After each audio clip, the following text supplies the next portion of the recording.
오늘 말씀은 요한복음 10장 7절에서부터 10절 말씀 보도록 하겠습니다. 요한복음 10장 7절에서부터 10절 말씀 보도록 하겠습니다.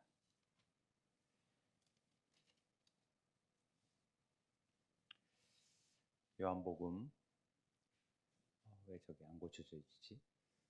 제가 7절로 고쳤는데 19절로 나와 있네. 7절 말씀이니까 그냥 그대로 읽으시면 됩니다. 10장 7절부터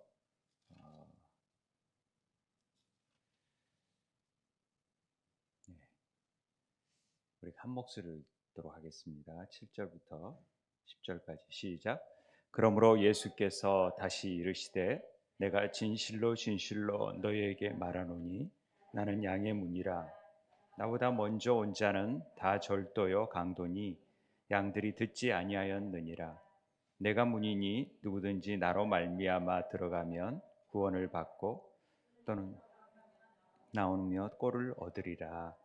도둑이 오는 것은 도둑질하고 죽이고 멸망시키려는 것뿐이요 내가 온 것은 양으로 생명을 얻게 하고 더 풍성히 얻게 하려 하는 것이라. 아멘. 오늘은 알파벳의 히브리어 알파벳의 네 번째 글자인 달렛에 관해서 살펴보고 알아보는 시간을 갖도록 하겠습니다.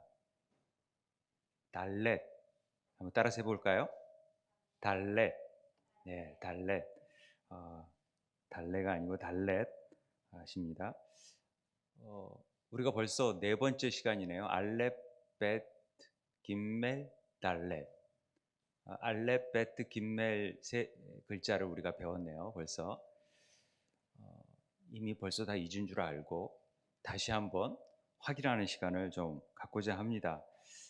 첫 시간에 알렙에서 배웠죠. 알렙이 이렇게 보면은 어떻게 쓰는지 또 이렇게 우리가 네모 안에 이렇게 알렙이 이런 글자가 들어가 있는데 이 글자가 어떤 형상에서 나왔다 그랬어요? 황소, 뿔 이렇게 해서 알렙이라는 글자가 나왔다. 그래서 그 뜻이 항상 황소를 떠올리면은 힘, 우두머리, 지도자, 결과적으로 그게 하나님.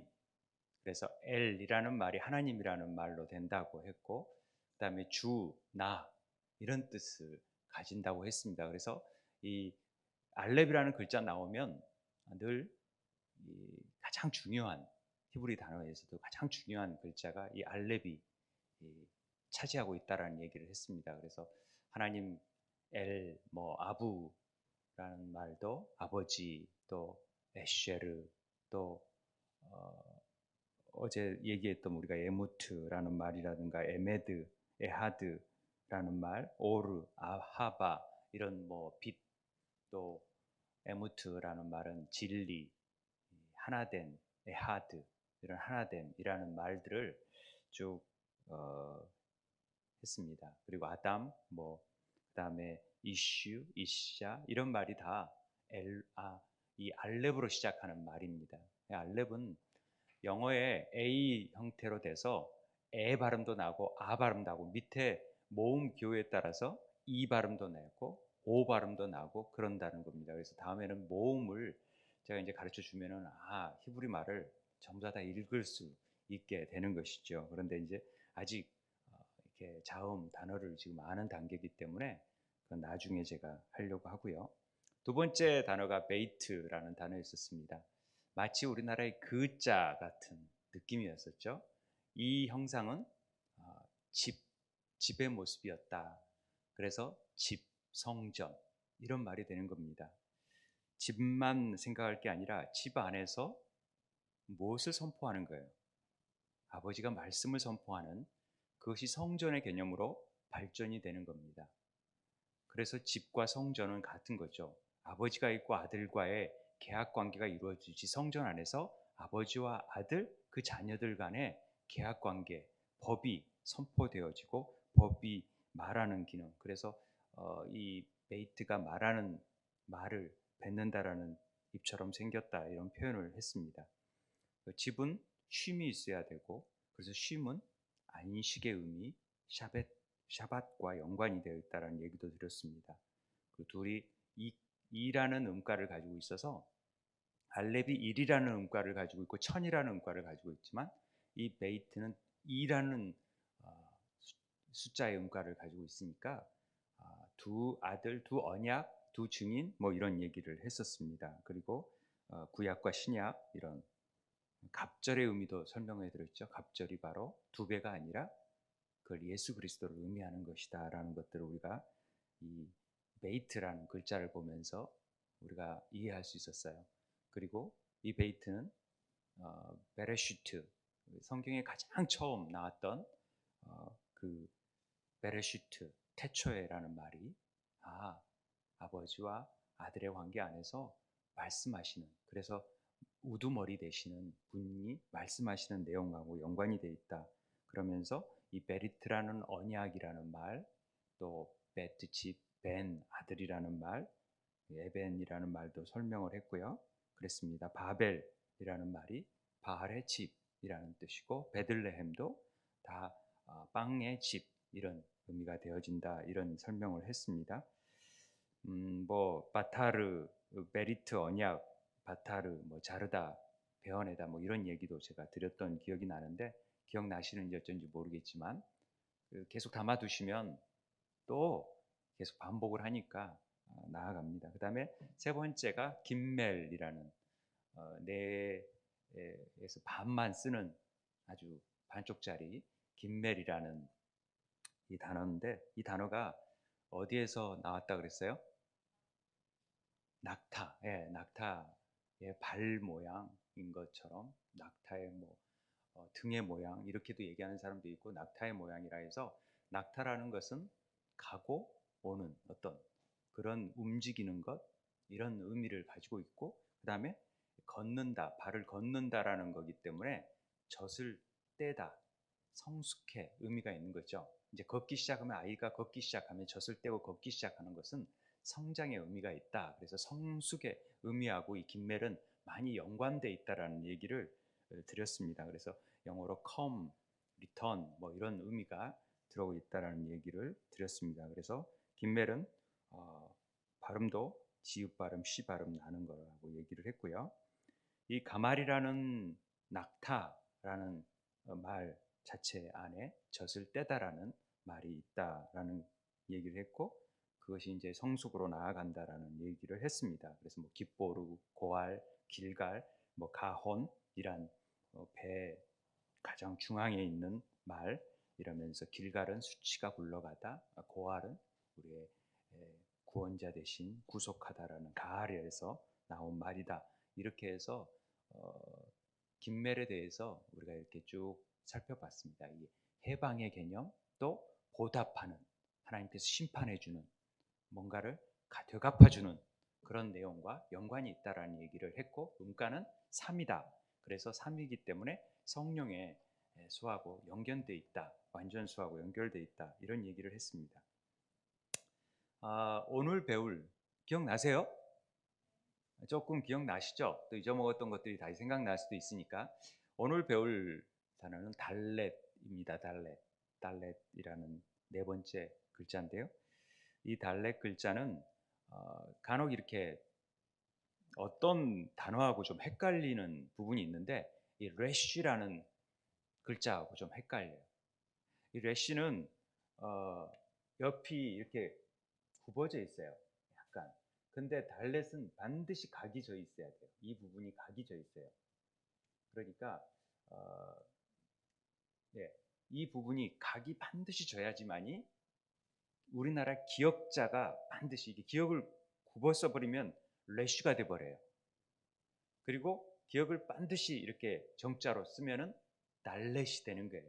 이 부분에 대해서 제가 뒤에 가서 좀 설명을 더 하겠지만 이 글자가 어떤 이미지로 나왔냐면 원시 이 상형 문자에서 이 글자가 이렇게 벽화에 나온 것 보니까 이런 글자 빨간 글자로 이렇게 약간 네모 형태로 이렇게 돼가지고 나온 글자가 이게 바로 달렛 글자입니다. 처음에 이렇게 됐지만 이 모양이 왜 문의 의미를 갖느냐? 처음에 이 문 1500년 경에는 이렇게 문이 보통 우리 커튼에 집 앞에 목욕탕에서 커튼을 걸어놓고 문이 이렇게 걸려져 있잖아요. 그런 개념으로 문이 발전이 됩니다. 그래서 보면은 성막 같은데 또 그렇고 텐트 같은데 문들이 다 그렇게 되어 있던 거죠. 보통 텐트에서 이렇게 되어 있는 거 아닙니까? 그런데 좀 지나고 보면은 텐트가 갑자기 세모로 바뀌어지잖아요. 그러니까 이게 어, 텐트가 이렇게 접어지면은 세모 형태가 되는 거예요. 그래서 우리가 건축을 할 때도 문을 이렇게 세모 형태로 표시를 해요. 참 이게 놀랍죠. 문은 이렇게 네모 형태로 됐다가 세모 형태로 되는 그런 부분으로 되어져 있어요.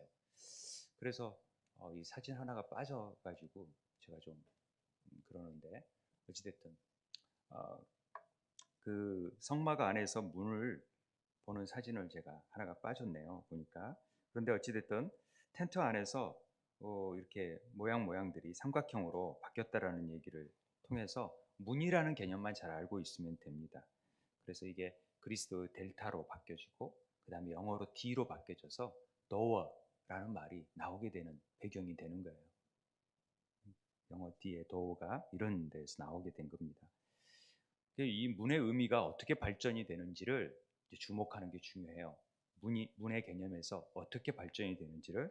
자, 성막을 보시면 성막에는 세 개의 문이 있습니다. 제일 곁에 우리 들어가는 문이 하나가 있죠. 그 다음에 성소로 들어가는 휘장 문이 있고, 그 다음에 지성소로 들어가는 문이 있습니다. 이런 커튼을 문이라고 보는 것이죠. 그게 걸려져 있습니다. 이렇게 걸려져 있었는데 이것은 이 문이 있다라는 것은 길이 있다라는 것이고 그 길을 따라서 갈수록 지성소로 들어가는 길이 바로 하나님을 만나는 길이고 그 길이 생명의 길이라는 것을 암시합니다. 그래서 점점 들어가면 궁극적으로 구원과 생명의 문에 다다를 수 있는 지성소로 다다를 수 있는 문과 길이 된다라는 것을 알 수가 있습니다. 그래서 마태복음의 7장 13절에 좁은 문으로 들어가라. 멸망으로 인도하는 문은 크고 그 길은 넓고 넓은 문이 되고 넓은 길이 되는데 좁은 길 좁은 문으로 나아가라는 얘기를 하고 있는 것입니다. 그래서 문은 생명과 구원으로 연결되어져 있다는 것을 우리는 주목해 볼 필요가 있습니다. 문의 개념들이 어떻게 발전되는지를 지금 설명하고 있습니다. 그 다음에 요한복음 10장에서 예수님께서 내가 양의 문이다 이런 표현을 해요. 나는 양의 문이다. 왜 문으로 표현을 했을까? 그러면서 나보다 먼저 온 자는 절대요 강도 양들을 듣지 아니한다. 그러나 양은 그 음성을 듣고 이 나로 말미암아 들어가면 구원을 받고 또는 들어가면 나오며 꼴을 얻게 된다. 즉 하나님의 말씀 안으로 들어가고 그 문을 찾아 들어가면은 그 안에서 생명의 꼴을 얻게 돼요. 그래서 구원받게 돼요. 더덕이 오는 것은 다 죽이고 멸망시키지만은 양으로 생명을 얻게 한다라는 의미가 요한복음에 나는 양의 문이다 이런 표현으로 하는 것입니다. 그러니까 예수님의 양들은 반드시 예수님의 문을 통해서만 들어갈 수 있다라는 것이죠. 그리고 예수님의 음성 그 입에서 나오는 말씀을 온전히 듣게 되면 하나님 나라에 이르게 되는 거예요. 하나님 나라의 문을 여는 역사가 이루어집니다. 그래서 우리는 그 말씀을 전하기 위해서 그 복음을 듣고 또 나아가는 것이죠. 그러니까 유대인의 개념 안에서 이 출입이라는 말은 굉장히 중요한 의미를 갖습니다. 우리 한자로 들어간다, 나간다라는 이 출입의 의미를 성경은 굉장히 중요하게 봐요. 그래서 먼저 주님께서는 주의 음성을 듣고 이집트에서 나오는 그 출애굽하는 것을 애굽에서 나와서 어디로 들어가는 거예요? 가나안 땅에 들어가게 하는 거예요. 그리고 우리는 지성소로 들어가죠. 그래서 다시금 하나님의 말씀을 듣고 세상으로 나아가 복음을 전하는 사명을 갖고 있는 것이 우리의 모습이라는 거예요. 그래서 달렛은 이런 의미가 출입의 의미하고 굉장히 연관되어 있습니다. 그래서 민수기 27장 16절에서 17절에도 모세가 이제 기도하잖아요.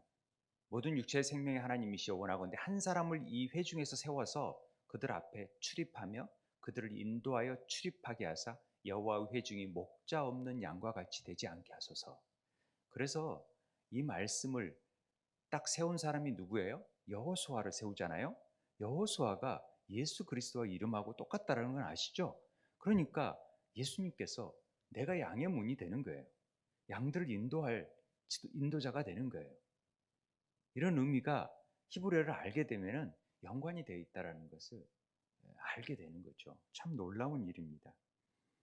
그래서 우리는 그 양의 문 안에서 들어가서 생명의 꼴을 먹고 감추인 만나를 먹고 세상 속으로 나아가서 그 일을 행하는 하나님의 제자된 삶을 살게 되는 것이죠. 역대하 1장 10절에서도 히브리 개념으로 솔로몬이 기도를 하잖아요. 내게 지혜와 지식을 써 이 백성 앞에서 출입하게 하옵소서. 이렇게 많은 주의 백성을 누가 능히 재판하겠습니까? 듣는 마음을 허락하여서 지혜를 주십시오라는 기도를 하게 되잖아요.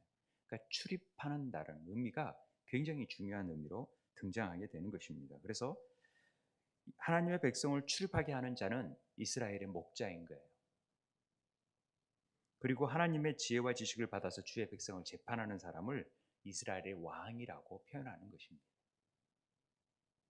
이 지혜와 지식을 가지고 재판하는 목자가 이스라엘 왕인 바로 예수 그리스도를 의미한다라는 것을 우리는 알아야 됩니다. 그래서 주님께서 양의 문이다라는 표현을 했다라는 거죠. 이 양의 문 출입구하고 관련돼서 더 의미가 발전된 게 뭐였냐면 움직이다, 매달다, 커튼을 달다 이런 말들이 이 문의 의미였다면 그 문이 커튼에 들어가고 문에 들어가려면 항상 텐트가 낮기 때문에 낮아진 자세로 들어가야 했다라는 것이죠. 그래서 낮은 자, 가난한 자, 겸손한 자, 연약한 자로 의미가 발전하기 시작합니다. 그래서 달렛은 굉장히 낮고 가난한 자가 쓰는 가난한 자, 달이라는 이 히브리 말이 가난한 자는 달이거든요. 달. 이런 말이 쓰여지는 거죠. 이 돈이 없는 상황이 아니라 겸손한 사람을 표현할 때 더 많이 쓰여져요. 그러니까 마음이 낮아져 있는 사람을 얘기하는 거죠. 그래서 겸손은 가장 중요한 유대 가르침 중에 하나예요. 하나님의 문에 들어가려면 늘 머리를 낮춰야 돼요. 머리를 들면 안 돼요. 그렇게 들어가는 거죠. 그래서 빌립보서 2장 6절 8절에 그는 근본 하나님의 본체시고 하나님 동등함을 취할 꼴을 여기지 아니하고 사람의 모양으로 자기를 낮추시고 죽기까지 복종하시는 일이 나타나는 거예요. 낮아지시는 거죠. 종이 되어져서. 그래서 달렛이라는 글자가 여기에 사용되는 겁니다. 가난한 사람과 연관성을 좀 더 살펴보자면 가난한 사람은 문을 반드시 두드리게 되어 있어요. 도와주세요. 나 좀 도와주세요. 애걸하잖아요. 떡기 간청하잖아요. 기도할 때 문을 두드리면서. 유대인의 계명 중에서 가장 중요한 게 사람에 대한 의무, 책임이 있어요. 이웃 사랑에 대한. 반드시 동료가 원하면 줘야 될 책임이 있다는 거죠. 친절을 베풀어야 돼요. 그런 의미가 있고 또 가난한 자라는 말은 자기 자신을 부인하고 필요한 것을 가져다 줄 수 있는 사람에게 나아가는 자를 가난한 자라고 해요. 그래서 생명으로 인도하는 문은 이런 가난한 마음으로 심령이 가난한 자가 돼야지만이 천국의 문을 열 수가 있어요. 이렇게 연결이 돼요. 그래서 이 문은 두 가지 의미를 함께 묶을 수 있는데 하나는 하나님과 함께 진리로 들어가는 문, 이게 영적인 관계에서의 문이에요. 우리는 항상 이 하나님과 함께 진리에 들어가는 영적인 존재가 돼야 되고, 또 늘 자기를 쳐서 복종하고 하나님 앞에 겸손해지려고 자기를 부인하는 혼적인 관계의 문 앞에 들어갈 줄 알아야 돼요. 그래야지만이 하나님의 영적인 관계가 이루어질 수가 있다라는 거죠. 그런 달렛이 그런 의미가 있어요. 그래서 영어에 delete, 우리 컴퓨터에 delete 하면 다 없어지잖아요. 자기를 부인하는 자기 부정의 의미가 이 달렛 안에 포함되어 있는 거예요. 그래서 delete라는 단어가 나오게 되는 것이죠. 없애버린다라는 것. 자기를 완전히 부수고 자기를 부인하지 않으면 그리스도께로 나아갈 수 없는 존재라는 것을 알려주는 것이죠. 그리고 또 다른 의미가 하나 있는데, 이것도 아까 긴멜도 좀 올리다라는 의미도 있어요. 낙타에서 올라가는 의미도 있지만 이 달렛도 올려주는 의미하고 연관이 되어지는 부분이 있어요. 그래서 위로 올리다라는 뜻이 있는데, 가난한 자를 위로 올려주는 것. 하나님께서, 유대인들은 달렛이 하나님께서 가난한 자, 심령이 가난한 자들을 위로 올려줘서 하늘문에 이르게 한다, 이렇게 보는 거예요. 달렛이라는 글자를. 그러니까 이 달렛이 가지고 있는 세 의미를 종합해 보면은 모든 사람은 다 가난한 상태에 있는 거예요. 모든 소유가 하나님의 것이니까. 그러니까 우리가 뭐 가졌다라고 부자라고 얘기할 수 없는 거예요. 우리들은 전부 다 부족한 자들이에요. 그래서 하나님의 도움을 필요로 하는 자들일 수밖에 없어요. 하나님이 주인이시고 모든 소유가, 모든 만물이 그 발 앞에 무릎 꿇게 되어 있어요. 하나님이 안 계시면 우리는 없는 겁니다. 따라서 우리는 원래 가난한 상태이고 아무것도 아닌 존재이고 절대적으로 도움이 필요한 존재라는 것을 인식할 줄 알아야 돼요. 그런 마음의 상태를 갖는 사람이 겸손한 자예요. 심령이 가난한 자예요. 그러니까 재산이 좀 있다고 부자가 그게 아니라 늘 도움을 필요로 하는 자들은 가난한 자가 되는 거예요. 그리고 내가 그런 도움이 필요 없다라는 자들은 부자가 되는 거예요. 하나님의 도움 없어서 나는 살 수 있다라는 것은 심령이 가난하지 않고 부유한 자라고 하는 거예요. 그래서 심령이 가난한 자만이 하나님의 방으로 인도함을 받을 수가 있어요. 그리고 그 방에 들어갔을 때 비로소 하나님께서 우리를 높은 초소로 들어 올려주시는 분이라는 것을 우리 달렛을 통해서 배우게 되는 것이죠. 아까 이 달렛의 모양을 레쉬아, 혼동할 수 있다고 그랬잖아요. 제가 이걸 보면서 참 재미있는 부분을 발견하게 되었는데, 이 달렛과 레쉬는 절대 같은 글자가 아니라 그랬죠. 그런데 이 달렛은 이 레쉬에다가 요드라는 글자를 합쳐놓은 게 달렛이라는 글자예요. 그러니까 이렇게 남자 머리 위에 손이 딱 올라가 있는 것 자체를 함으로 인해서 굵어진, 각이 지는 달렛이 되는 거거든요. 두 글자가 합쳐진 거예요. 그러니까 이런 어떤 의미냐면은, 요드는 가장 작은 글자예요, 히브리어에서. 그렇기 때문에 겸손을 의미해요. 그런데 달렛에서 요드가 떨어져 나가면 레쉬, 머리만 남아요. 레쉬는 머리를 뜻하는 형상이거든요. 이제 설명을 하겠지만은, 머리만 남는데 겸손하지 않는 지식은, 이런 여호두가 빠진 레쉬는 패망의 지름길이라는 것을 우리에게 알려줘요. 교만은 패망의 지름길이다라는 것을 알려줍니다. 그리고 문설주와 임방, 문설주를 가로로 보고 문설주는 수직 기둥이죠. 임방은 가로고. 그런데 그 안에, 우리가 유대인의 집에 가보면 문설주에 반드시 뭘 붙여놓냐면은 메주사라는 걸 붙여놔요. 우리 예전에 히브리어 성서 하면서 배웠죠. 메주사. 이 메주사가 쉐마 글자가 쓰여져 있어요. 이스라엘들아, 우리 하나님 여호와는 오직 유일한 여호와의 신이, 이 말이 에하드라는 여호와의 신이 에하드라는 말이에요. 그런데 이 에하드에 달렛을 쓰면은 에하드가 되는데, 에하 요드가 빠진 아까 레시를 쓰면은 에하르가 돼 버리는 거예요. 에하르라는 말은 다른이라는 뜻입니다. 그러니까 이스라엘아 들으라, 우리 하나님 여호와는 오직 다른 여호와의 신이, 엉뚱한 하나님의 말이 돼 버리는 거예요. 그러니까 에하드와 에하르는 사실은 다 같은 말인 것 같고, 딱 보면은 멀리서 보면은 똑같은 말이네 이렇지만은 요드 하나가, 점 하나가 있느냐 없느냐에 따라서 에하드고 에하르가 돼 버리는 거예요. 그러니까 유일한 하나님이 다른 하나님이 돼 버리는 거예요. 그러면 뭐라 그런 거예요? 이게 다른 하나님을 우리가 믿게 되는 거죠. 그래서 달렛에서 레시로 바뀌는 순간 모든 세계는 파괴되어 버린다, 이렇게 유대인들은 생각해요. 그 점 하나가 1.1획도 뺄 수가 없는 거예요. 이해되십니까? 굉장히 중요한 말이 되는 거죠. 달렛의 숫자 값은 4예요. 4. 네 번째니까. 우리가 잘 알다시피 알렙은 아버지, 베이트는 아들, 그다음에 김멜은 뭐라 그랬어요? 성령님, 이렇게 표현했었잖아요. 그 다음에 달렛은 뭘까요? 달렛은 뭔지를 알아야 돼요. 달렛이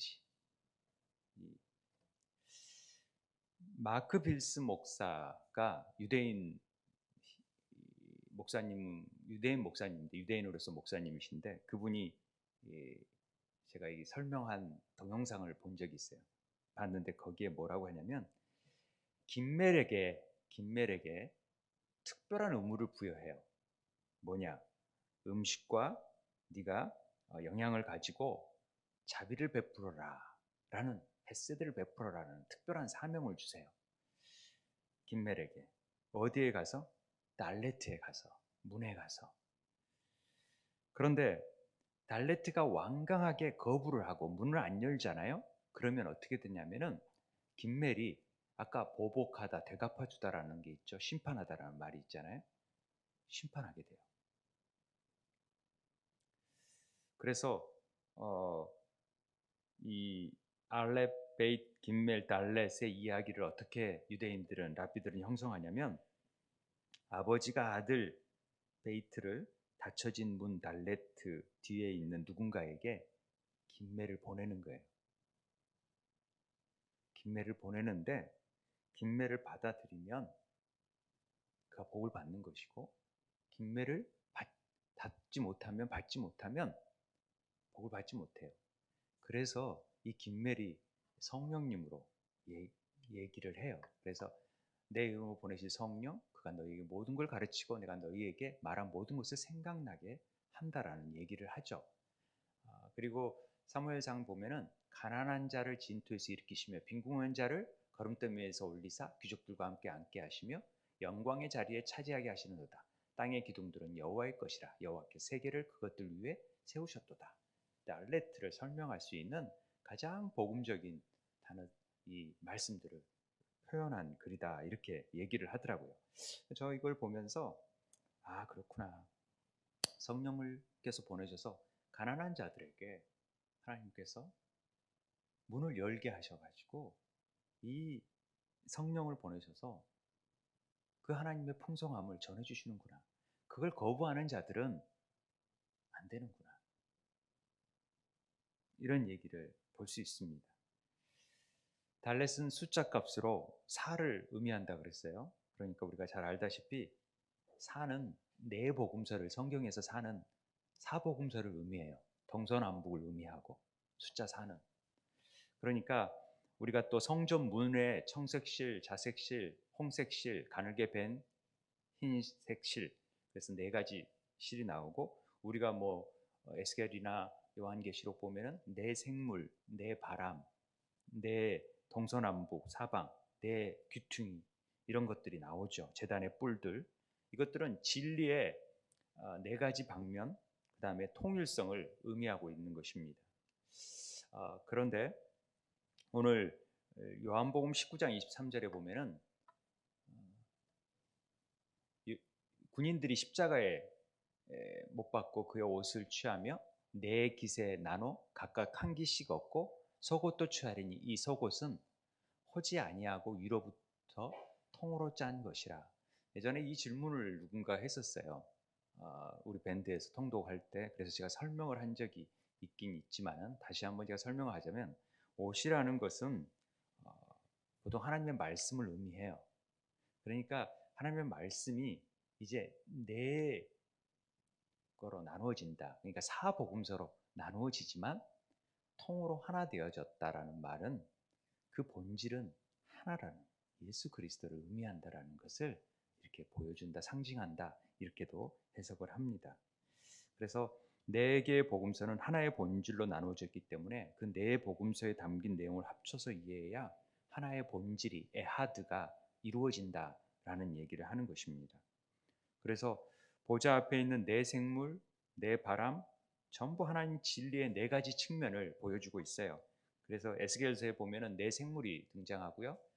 스가랴서에는 네 바람이 등장하게 되고, 청색실, 홍색실, 누가복음에 사람들이 동서남북부터 와서 하나님 나라의 잔치에 참여한다라는 말은 이런 방면으로 온다라는 거죠. 계시록의 12문이 각각 한 개의 진주문으로 되어 있어서 12문이 나오게 되는데요. 성막은 출입구가 세 개라고 그랬잖아요. 성막에. 그렇지만은 성전이 있으면 성벽이 있었는데 성벽은 동서남북에 하나씩 뚫려져 있었어요. 기본적인 문이. 그렇기 때문에는 문이 3 플러스 4가 되는 거예요. 그래서 7개가 되는 거예요, 문이. 이해되십니까? 네? 어렵지 않죠? 그리고 3 곱하기 4는 12문이 되는 거예요. 곱셈으로 얘기하면은. 그래서 이 3은 유대인의 숫자예요. 4는 이방인의 숫자를 의미해요. 그러니까 유대인과 이방인이 합쳐져서 에하드가 되는 경우가 7과 10이라는 숫자예요. 유대인과 이방인이 하나 되는 숫자. 이게 12진주문으로 나오는 거죠. 뭐 이런 의미도 있다라는 것을 참고로 알아두시면 좋을 것 같아요. 그래서 하나님이 열방을 의미하는 동서남북으로부터 많은 사람들이 나라의 잔치에 참여할 수 있게끔 사방에서, 마태복음 24장 31절 같은 경우는 사방 이 끝에서 저 끝에서 사방에서 모으린다. 동서남북을 의미하는 거거든요. 그리고 시편 2장 6절 8절에 보면은 시온산에 세우고 내가 이방 나라를 내 유업으로 주리니 내 소유가 땅 끝까지 이르리로다. 이것도 동서남북에서 하나님께서 이 일들을 이루신다라는 것입니다. 그러니까 이 4라는 숫자가 굉장히 중요한 또 숫자가 되는 거예요. 우리가 잘 아는, 여러분 이거 아시죠? 요드, 해, 바브, 요드, 해. 이 말이 뭐냐면은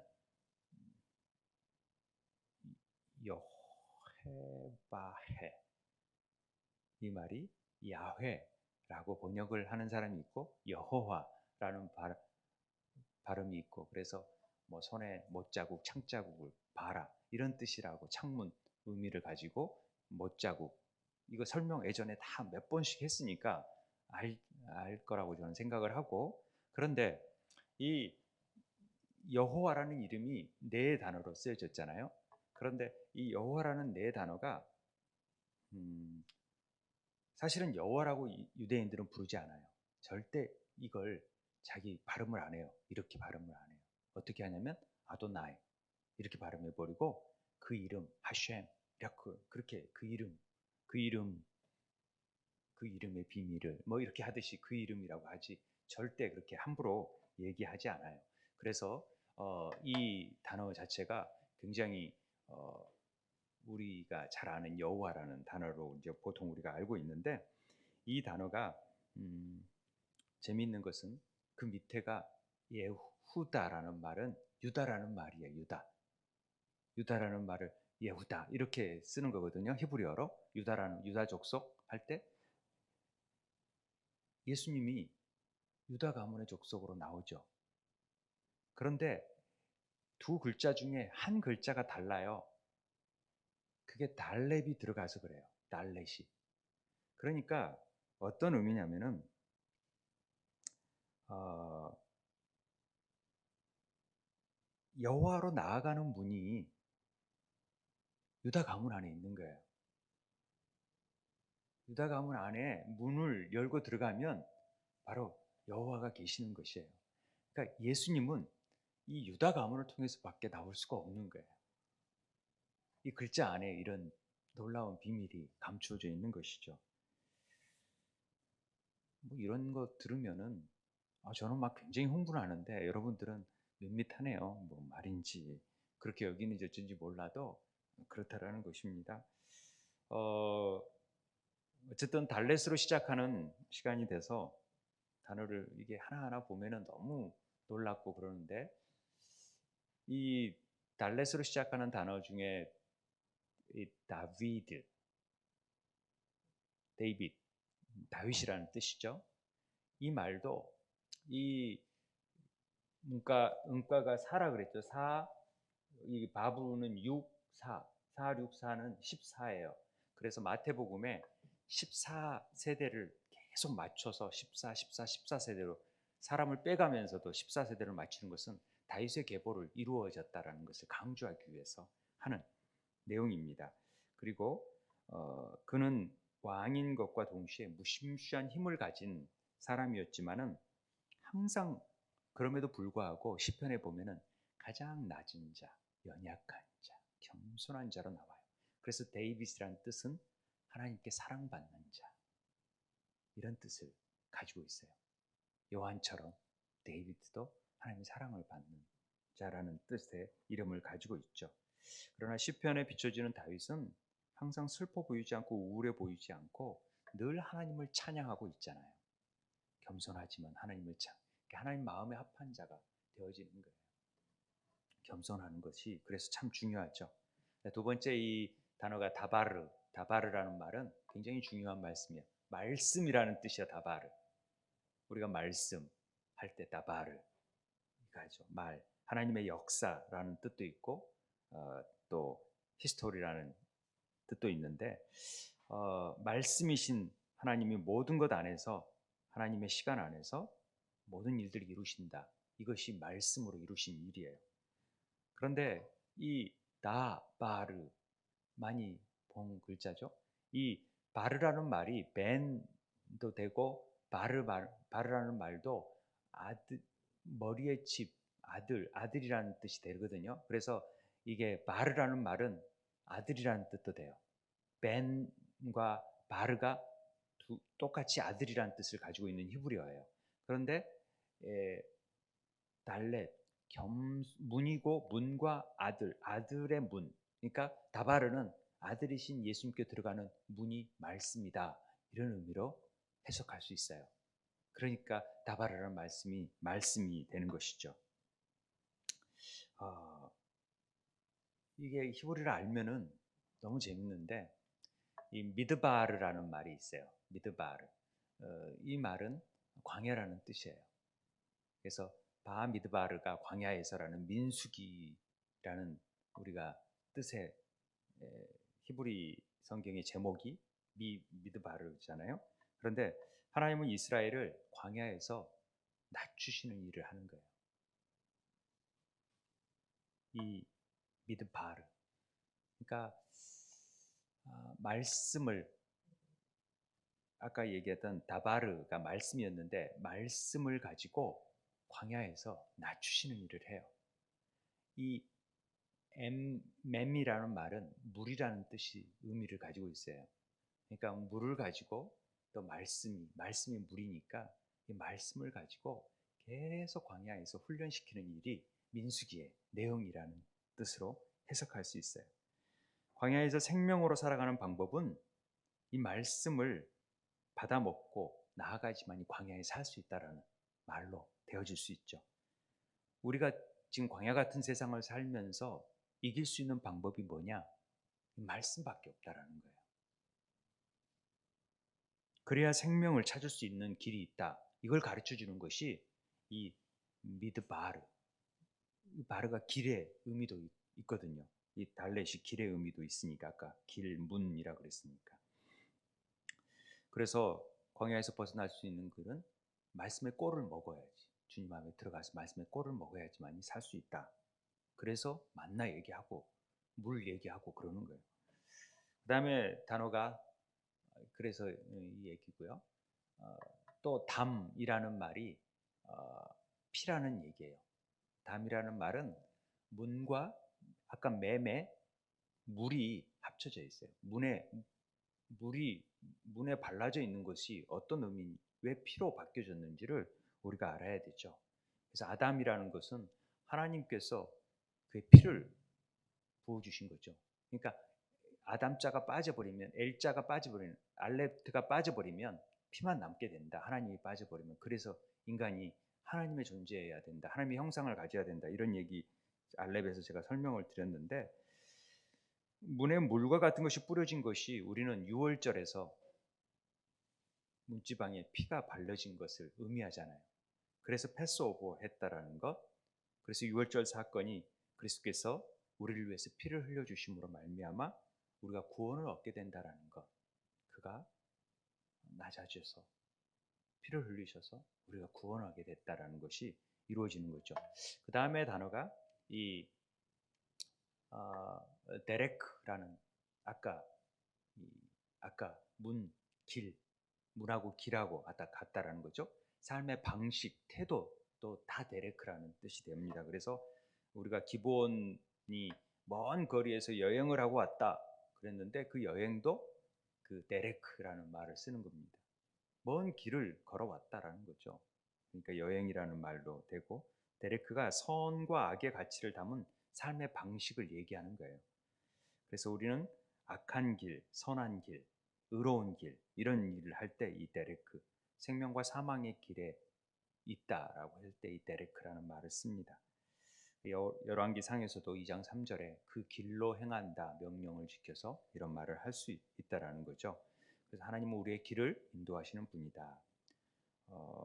마지막으로 제가 이단 하나만 얘기하고 마치도록 하겠습니다. 시편 119편 25편과 시편 119편 32장 2절까지가 다 이 뭐죠?